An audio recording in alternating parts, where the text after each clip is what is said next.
ನಮಸ್ಕಾರ ಬಸವಣ್ಣವರೇ. ನಮಸ್ಕಾರ. ಡಾಕ್ಟರ್ ರಾಜ್ಕುಮಾರ್ ಜಯಂತ್ಯೋತ್ಸವದ ಬಗ್ಗೆ 4 ಮಾತುಗಳನ್ನ ಆಡಿ. ನಿನ್ನೆ ತಾನೇ ಭಾಳ ವಿಜೃಂಭಣೆಯಿಂದ ಕಲ್ಲೇಗೇಟ್ ಸರ್ಕಲಲ್ಲಿ ಡಾಕ್ಟರ್ ರಾಜ್ಕುಮಾರ್ ಅವರ ಹುಟ್ಟುಹಬ್ಬನ ಎಲ್ಲರೂ ಸೇರಿ ಒಂದು ಆಚರಣೆ ಮಾಡಿದ್ರು.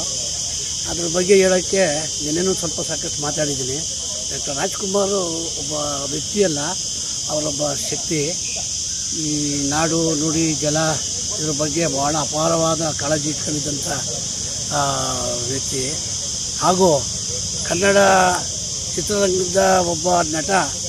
ಭಾರತೀಯ ಚಿತ್ರರಂಗ, ಪ್ರಪಂಚದ ಚಿತ್ರರಂಗದ ಎಲ್ಲ ನಟರನ್ನು ಮೀರಿಸಿ ಅಭಿನಯ ತೋರಿಸಿದ್ದಾರೆ ಅನ್ನೋದಕ್ಕೆ ಅವರಿಗೆ ಅಮೇರಿಕದ ಒಂದು ಸಮೀಕ್ಷೆ ಮಾಡಿದ್ರು.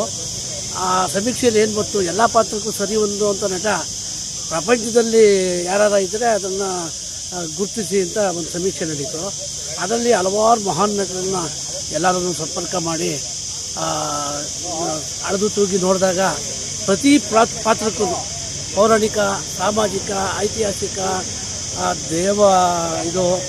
ಜೇಮ್ಸ್ ಬಾಂಡು, ರೈತ, ಹುಚ್ಚ, ರೋಗಿ, ಡಾಕ್ಟ್ರು, ಪೊಲೀಸು, ಈ ಥರ ಹಲವಾರು 106 ಬಗೆಯ ಪಾತ್ರಗಳಿಗೆ ಸೆಟ್ಟಾಗೋ ಒಬ್ಬ ಸೂಕ್ತ ವ್ಯಕ್ತಿ ಇದ್ದರೆ, ಆ ರೀತಿ ಒಂದು ದೇಹನ ಮಡಿಕೊಂಡಿದ್ರೆ ಅದು ಡಾಕ್ಟರ್ ರಾಜ್ಕುಮಾರ್ ಒಬ್ಬರೇ ಅಂತ ನಂಬರ್ 1 ಅಂತ ಅಲ್ಲಿ ಸಮೀಕ್ಷೆಯಲ್ಲಿ ಹೇಳ್ತು. ಅದರಲ್ಲಿ 10 ಜನದಲ್ಲಿ ರಾಜ್ಕುಮಾರ್ ನಂಬರ್ 1 ಬಂದರು. ಆವಾಗ ಅಮೇರಿಕ ಏನು ಮಾಡ್ತು ಅಂದರೆ, ಒಂದು ಕೆಂಟಕಿ ಕರ್ನಲ್ ಅಂತ ಒಂದು ಪ್ರಶಸ್ತಿನ ಕೊಟ್ಟು ರಾಜ್ಕುಮಾರ್ನ ಗೌರವಿಸ್ತು. ಅದೆಲ್ಲ ಅದು ಅತಿಶಕ್ತಿ ಏನಲ್ಲ, ಯಾಕೆಂದರೆ ನಿಜವಾಗ್ಲೂ ರಾಜ್ಕುಮಾರ್ ಇದ್ದಿದ್ದು ಹಾಗೇನೆ.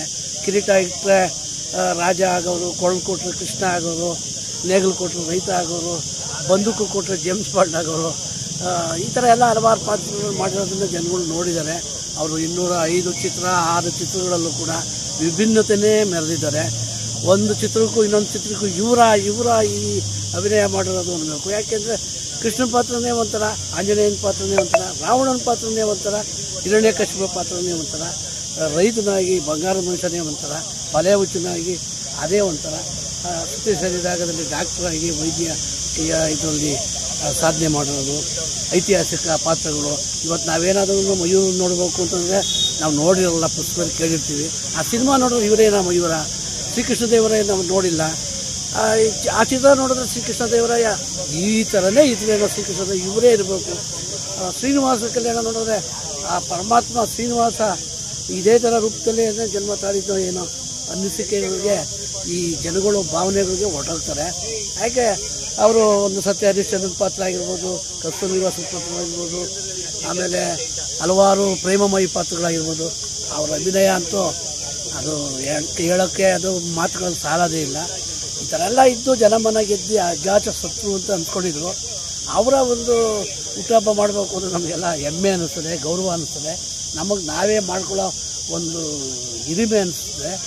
ರಾಜ್ಕುಮಾರ್ ಅವರ ಹೆಸರು ಇನ್ನೂ 106 ವರ್ಷಗಳು, 200 ವರ್ಷಗಳಾದ್ರೂ ಅದು ಅಳ್ಸೋಕ್ಕೆ ಯಾರು ಆಗೋದಿಲ್ಲ. ಅಂಥ ನಟ ಅವರೇ ಹುಟ್ಟು ಬರಬೇಕೇ ಹೊರತು ಬೇರೆ ಯಾರೂ ಆಗೋಕ್ಕೆ ಸಾಧ್ಯ ಇಲ್ಲ. ಸರ್ ಆಯಿತು. ಇನ್ನೊಂದು ಪ್ರಶ್ನೆ, ಜ್ಯೋತಿನಗರದಲ್ಲಿ ಒಂದು ಡಾಕ್ಟರ್ ರಾಜ್ಕುಮಾರ್ ಸ್ಮಾರಕ ನಿರ್ಮಾಣ ಮಾಡಿದ್ರಿ, ಅದು ಇವತ್ತಿನ ದಿನಗಳಲ್ಲಿ ಭಿನ್ನ ಆಗಿದೆ. ಅದನ್ನೇನಾದರೂ ಮುಂದಿನ ದಿನಗಳಲ್ಲಿ ಈಗ ಅದನ್ನು ನಾವು ಸಂತೋಷವಾಗಿ ಇಟ್ಟು ಎಲ್ಲ ಒಂದು 50 ಜನ ಸಂಘ ಮಾಡಿಕೊಂಡು ಹುಡುಗರು ಅಲ್ಲಿ ಯಾರೋ ಕಿಡಿಗೇಡಿಗಳು ಸ್ವಲ್ಪ ಅದರಲ್ಲಿ ಭಿನ್ನ ಮಾಡಿದ್ದಾರೆ. ಇವಾಗ ರಸ್ತೆ ಆಗ್ತಾಯಿದೆ, ಅಲ್ಲಿ ರಸ್ತೆ ಆದಾಗ ಅದಕ್ಕೆ ಸ್ವಲ್ಪ ಏನೋ ಒಂದು ಪರಿಹಾರ ಕೊಡ್ತೀವಿ ಅಂತ ಇಂಜಿನಿಯರ್ ಹೇಳಿದ್ದಾರೆ. ಅದು ಕೊಟ್ಟ ತಕ್ಷಣ ಅದೇ ಜಾಗದಲ್ಲೇ ಸಾಧ್ಯವಾದ ಕಂಚಿನ ಪ್ರತಿಭೆ ಅಲ್ಲಿ ಇಡಬೇಕು ಅಂತ ಮಾಡಿದ್ದೀವಿ. ನರಸಿಂಹ ಸರ್ಕಲಲ್ಲಿ ಪುರಸಭೆಯಿಂದ ನಾವು ಈಗಾಗಲೇ NOC ಮಾಡಿಸಿದ್ದೀವಿ.